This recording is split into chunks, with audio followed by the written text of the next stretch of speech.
hope you're well. I'm Deanna and welcome to my channel.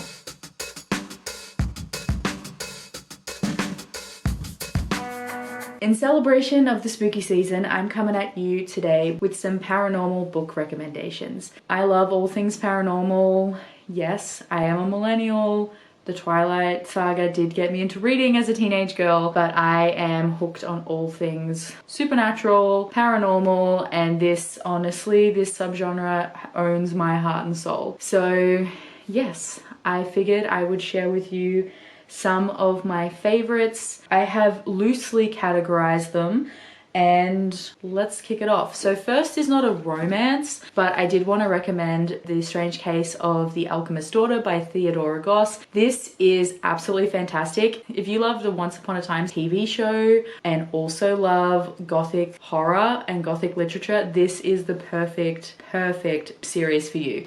In this, we are following Mary Jekyll, who is alone and penniless after the death of her parents, and she finds herself drawn to her father's mysterious past. A clue leads her to the elusive Edward Hyde, her father's former friend and possible murderer. So Mary is trying to hunt down Edward to get the reward for capturing him, so that it will solve all her financial issues now that she is an orphan, essentially. However, her hunt for Edward doesn't bring her to Mr. Hyde, but rather his daughter, Diana Hyde. And she ends up, with the assistance of Sherlock Holmes and Dr. Watson, on the hunt for the elusive Hyde, but soon gathers a band of women to her side, all who've been the creations of mad scientists, including Beatrice Rappaccini, Catherine Moreau, and Justine Frankenstein. And this is just so beautiful, so fantastic. And what I love about this in particular, the way it is told, so not only do we have this once upon a time vibe where we've got London and we've just got these like who's who of gothic literature, but the way this is told, so the girls end up needing to find a way to create money, and Catherine is a writer, and she ends up selling their stories as like pulp fiction. And this book is presented as if it is the manuscript of one of her newest novels. So throughout we have commentary from the other girls being like, that never happened, or why are you starting there? And it's just so fantastic. Honestly, I do need to do a reread. So if you're in the mood for a gothic story with a murder mystery that has the who's who's of gothic literature, you need to pick this one up. Another retelling, which, you know, it may be an overhyped recommendation, but it is well and truly worth it, is A Dowry of Blood by S.T. Gibson. This is a retelling of Dracula, or a reimagining of Dracula, but told from the perspective of one of his brides, and it is just beautiful. Much like Dracula, it is told in an epistolary form, so we're getting letters from the bride, Constantina, to her husband, the man who turned her into a vampire, and he is nameless in this, which is such a nice touch because the brides are nameless in Dracula. And it is this exploration of, you know, manipulation, abuse over a long period of time, and her kind of grappling with that relationship. I listened to the audiobook actually on Halloween last year, and it was just absolutely breathtaking. So yeah, highly recommend. I know it's very hyped, but trust me, it's very much worth the hype. We'll continue on the vampire train, and a book that I recently finished and completely adored is The Poisoner by Ivy Ophelia. And can we just take a moment for this cover? This was so fantastic. We're going with a slight gothic vibe. This is also set in like Victorian London, and we are following Alina, who is returned to London after her father's death and owns an apothecary. She is absolutely fascinated with plants, and her father has trained her to be somewhat of a chemist and a scientist, and her side business is that she's a hobbyist poisoner. So women will come to her for services to get rid of very odious and horrible men, and she loves doing that and, you know, save these women's lives. She has made a friendship with a local madam and uses a brothel as a way to test out her new strains of poison. However, unfortunately, things don't go particularly well when one of her targets ends up surviving the night, and she ends up catching the eye of Silas Forbes, who is a conceited playboy and is a vampire. And he becomes completely fascinated and obsessed with Alina, that we kind of have this typical dark romance stalker hero, but make him a vampire. And I completely adored it. It is dark, it is gothic, the relationship is super twisted, and I will say, like, the last part of the book, there was reveal after reveal after reveal, and my jaw was dropped that I desperately need to know what's going to happen to Alina in the next book. And yeah, I loved it. I loved the way that vampires were portrayed in here. I've read a lot of vampire books, but in this they are kind of given snake-like qualities. Like, they've got this venom which can help, you know, stun or numb the people that they're feeding on so they don't feel any pain. And she's very scientific, Alina, and she is documenting everything that she comes across with Silas, and he just becomes like infatuated with her and thinks like every time she attempts to kill him is like her flirting. And yeah, I love him and I love them, and I'm very, very interested and cannot wait for the next one in this series. My next one is taking a bit of a turn, so if you're in the mood for a vampire romance that is high spice, low plot, I recommend The Court of the Vampire Queen by Katie Robert. Katie Robert writes fantastic poly romances, and yeah, the woman knows what she's doing. So this is a bind up of 3 novellas which she released for the Bloodline Vampires, and we are following a woman who is half vampire, half human, and she has basically been sent by her father to Malachi Zion. He is a very powerful vampire and is one of the strong bloodlines of the vampires.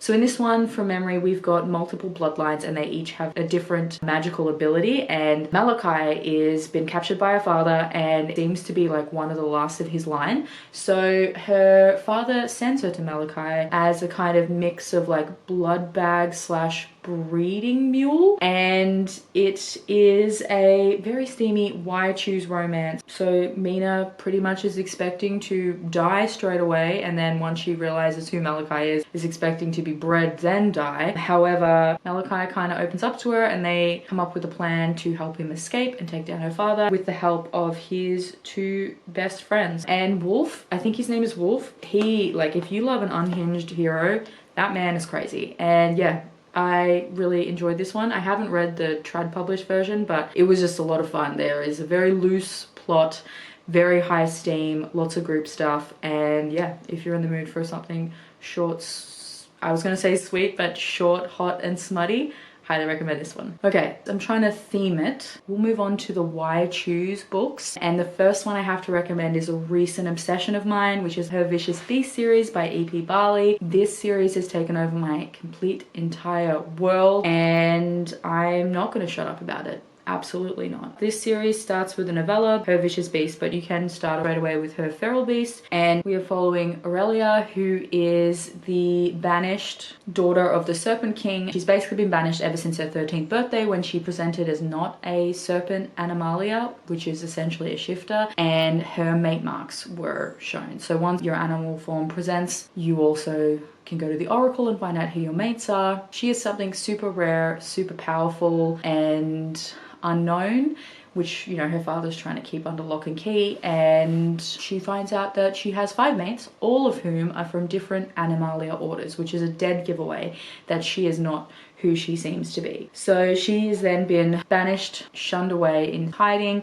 and raised in fear that she needs to keep herself hidden, otherwise she will be hunted down and killed. However, she is a very gifted healer and she has an escape plan to, you know, change her name, go to uni, live her best life, when her dad pulls her in for one last job, which in a quick succession, she is sold into marriage, is on the run, framed for arson and murder. She basically has no plans beyond surviving, To make matters worse though, her father has hired 3 of her mates to hunt her down and bring her back to be executed. She is intercepted by the dangerous deputy headmaster of Animus Academy, which is a prison or reform school for feral anima. She really has no choice but to accept, but after enrolling she wasn't expecting to be trapped in the school with the 3 brutal mates who have been hired to capture her. This was incredible. These books are big, but trust me, you will fly through them, and it is just a delicious, dark, why choose romance with shifters. Super interesting what's happening with like the shifter courts, what's happening with the romance. The plot is wild. If you love a wild and bonkers book, this series is for you. Okay, we'll continue with the wild and bonkers. Hello, my name's Deanna and I love the Make Games universe. So of course I'm going to recommend to you Obsession by Loraine and Meg Ann. This is the first book in the Make Games universe and it is the first book of Make Games War. And we are following Sunday,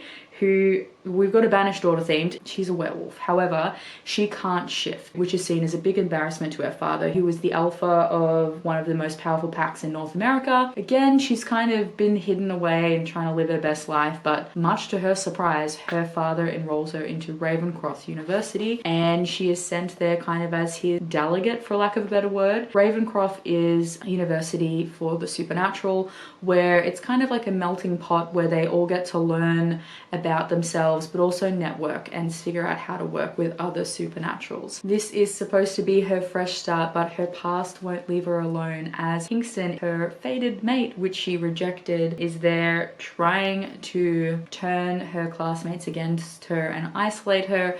We also have a vampire prince who is completely obsessed with Sunday. We have a powerful Norse guardian demigod named Alec, who is also enchanted by her, and a forbidden priest who is very intrigued by her, along with this bully werewolf. And yeah, it is absolutely wild. Another bonkers plot, high steam. Please pick the audiobooks up for these because it's a full cast narration and it is absolutely incredible, super engaging. The plot is wild. We have a university setting, why choose, high spice, and yes, you will fly through the whole series. It is so good. Back to gothic vibes with a Victorian London setting. The next book I'm going to recommend to you is Dreadful Desires by Lucy Lark. This is a why choose paranormal romance, which again has that kind of who's who of gothic monsters. It definitely gives a Penny Dreadful vibes, and in this we are following Bex, who is trying to figure out who murdered her father. We open the book with her father being murdered as someone is trying to get their hands on some research that he's been conducting, and she is trying to solve his murder, and she finds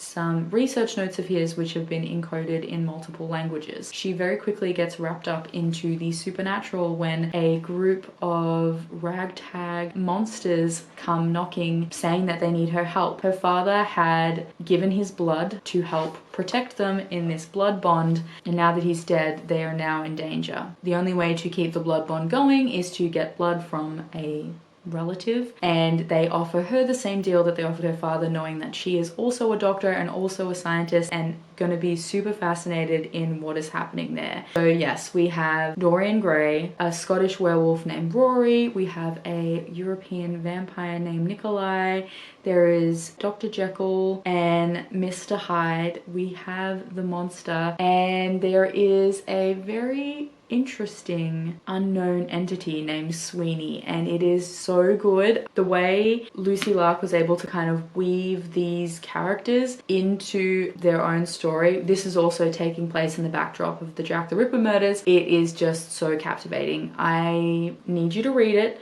need to get the page numbers up, need to get the intrigue up so that she can release book 2, because the way this ended, to know more. If you like the sounds of a gothic why choose romance set in Victorian London with a Penny Dreadful vibe, Jack the Ripper murders, this one is definitely for you. The next recommendation I have for you is The Lost and the Chosen, which is the first book in Ivy Ash's The Lost Sentinel series, and this is a bit of a change of pace. We definitely have more of a contemporary urban fantasy setting, and we have witches in here. Also, the banter in here is fantastic and the romance is a lot sweeter. We do have the guys in here trying to court our leading lady named Venna rather than some of the more monstrous enemies stuff that's happening in our previous recommendations. So we have Venna, who has been kicked out of home when she woke up one day covered in these runes, and she has powers. She's got increased hearing, increased healing, she's stronger, she's faster than everybody else. She can also conjure weapons out of nowhere, which is pretty cool. So she ends up getting roped into this underground fighting rings so that she can make money, and she's basically just trying to survive and also figure out what the fuck is going on and why she is covered in all these marks and what's happening. However, after one of her fights, she ends up helping a group of men fight a vampire, and then ends up getting roped into this magical world after discovering that one of the men is her long lost uncle, and it goes from there. Venna, I love her. She is completely strong-willed, powerful. She's an absolute badass. She struggles to let people in because of the way her foster family and things have treated her. I should say with the witches there are more men than women, so the men form these kind of covens and then they will court a woman. And yeah, this is a whole lot of fun. We're trying to figure out what Venna is and what happened to her mother and father, and it is a completely wild ride. I will say it's also a complete series, so if you want to binge it, all 4 books are out, and I believe Ivy Asher also has 2 spin-off series. So there's lots to read from this world, which is fantastic. For a standalone paranormal romance, the next book I'm going to recommend is Hellgate by Veronica Eden, and this is a dark white shoes romance which features demons. So in this we're following Lily, who is aged out or very nearly about to be aged out of foster care, but she's been sent to this girls' home so she can finish off high school. And the first thing she's told in this girls' home is to stay away from the abandoned graveyard next door, because local legends say that in that graveyard is the gates to hell. However, Lily is trying to fit in as best she can into a new location, and she is dared to go into the graveyard. So dare she does. And unfortunately, the legend is slightly real and there are monsters, and she ends up accidentally activating the gates to hell and summoning the 3 demon guards who guard it. And the protectors of the gates, we've got Valerian, Matthias, and Elda, will not let her go until she pays the price. She is at their mercy, fighting to survive in this supernatural world that she's been dragged into, but none of them prepare her for what is awakening within her. I just remember being absolutely captivated by this story, flew through it, and it was a really fun time. Also completely standalone, so really enjoyed these characters. So if you're looking for something dark and spooky to add to your TBR, this will be a fantastic one to squeeze in before the end of October. I do have a random category of other, which it does feel kind of monster romancy, but I'm going to stick it in here and I'm going to recommend to you Rage by R.K. Pierce, and this is the first book in the Monsters of Metal series, and this is a monster rockstar romance. So if you know me, those 2 are buzzwords, and these are absolutely a perfect amalgamation of both of those subgenres. So in this we're following a band called Rage, and think of them as the Sleep Token, Slipknot, Ghost style band where they dress up in full costumes. However, they are not exactly human, and underneath that they are demons who feed off human energy and essence. So what a perfect way to be like well fed, but just become a fucking rock band and have the vibe and the energy of the crowd sustain you day in, day out. And we are following a girl who is a super fan of the band, and she is all starry-eyed for the lead singer, Sebastian Alex, and this is her ride or die band. You all know, you all have one, your ride or die artist, and she's got tickets to the show, but she's entered this competition to see if she can get backstage passes. Basically the competition is you have to create one of the band's masks, and she doesn't win. However, the person sitting next to her at the show has to leave for a family emergency and gives her his VIP badge. So she does end up going backstage to meet the band, in particular the man of her dreams, and it is their romance.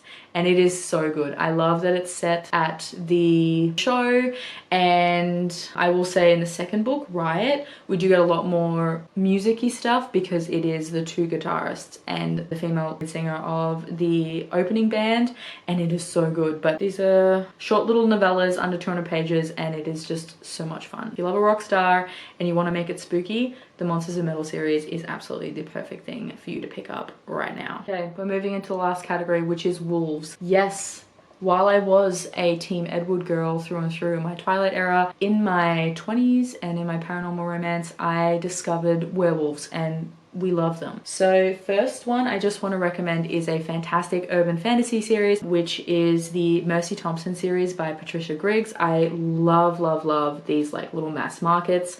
I'm obsessed. I really do need to catch up on this series, but we are following Mercy Thompson, who is a coyote shifter. Super rare, but she ended up growing up with the werewolf pack, and I think it was like she ended up growing up with the alpha of all alphas kind of thing. And she's moved to the Tri-Cities, and she is a mechanic by trade. Once she moved out, the guy who owns the mechanic, who is a grumpy fae, kind of took pity on her and let her do her thing, and everything's going great until an alpha wolf moved in next door. And I completely adored this series. This is a slow burn. Like, they don't really get together until like book 4, and it is so good. Mercy just ended up wanting to live a kind of normal life, but being roped into supernatural stuff and things that keep happening in the tri-state cities, and I completely love her.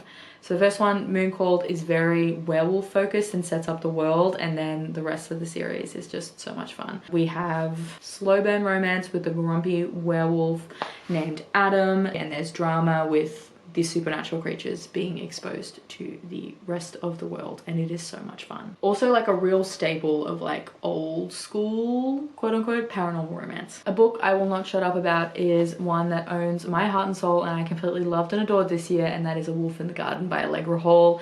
This is a paranormal werewolf romance which is set in the small town in New Zealand, and it is fantastic. So we have got a second chance fated mates romance, which didn't think that was going to work, but it worked so good. And we are following Ellie, who is trying to figure out her life. So similar to Mercy Thompson, there was an unveiling that happened in this world where the supernatural creatures were revealed, which is not great for those who knew they were werewolves and orcs and witches and vampires, but it was especially not great for those who had no idea that they were half something, including people like Ellie, who woke up one day with pointed ears.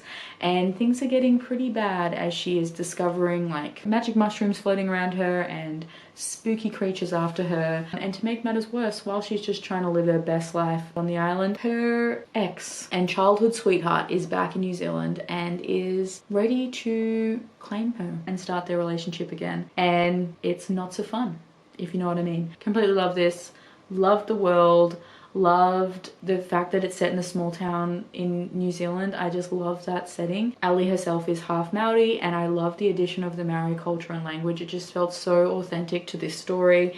It is cozy. We do have some drama and mystery surrounding what is happening to Ellie, who Ellie's father is, and what kind of supernaturally monstery creature she is. And then we've got this like very steamy, angsty second chance romance with Van, who is our half werewolf, half shifter, and it is fantastic. Literally, this book is massive. It's over 500 pages, and I flew through this in like a day because I was just completely captivated by this world, completely captivated by these characters, and yeah, you need to read this. If there's one book on the list, you need to read this one, absolutely. All right, the next one is another, obviously, werewolf romance, and it is War of Hearts by S. Young. This is the first book in her True Immortality series, and if we're talking about settings, this one is set in Europe, and again, it is a setting I absolutely love.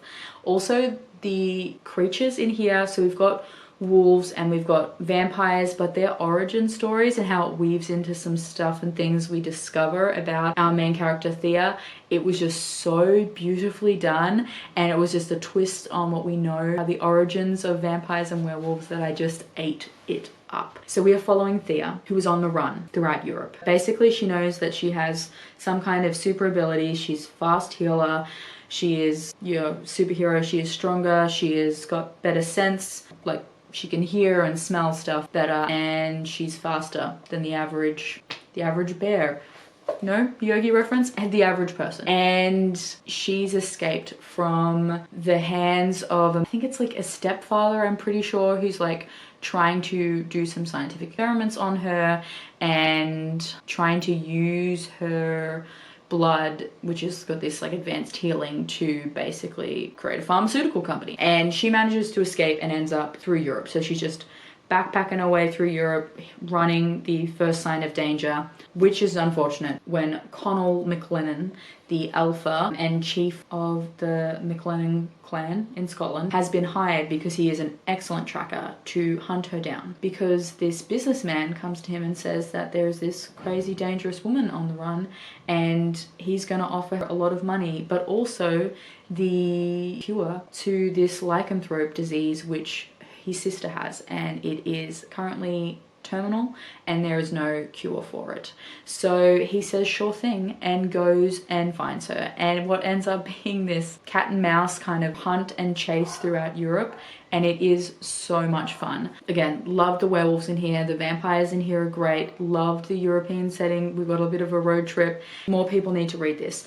We have 3 books out in this series so far, and S. Young is a pen name for Samantha Young, and I think she'd mentioned that there is a 4th one coming, but with her other books in line with publishers and got publication deals, this one has been put on hold. But it is so fantastic, and they're each like standalone romances. So Thea and Connell's story is fully contained in here. While I do want more from this world, unlike Dreadful Desires, which ends on a cliffhanger, these are fully self-contained, so you can just enjoy it. It's fantastic. And then last but not least, I have a series which I picked up last year and completely adored, and in fact I need to read more from this author, and that is Written in Red by Anne Bishop. And this is the first book in her The Others series, and this is a very sort of strange supernatural world, and we are following Meg Corbin. This is a woman who is on the run. We don't really know a lot about Meg because Meg doesn't really know a lot about Meg. She is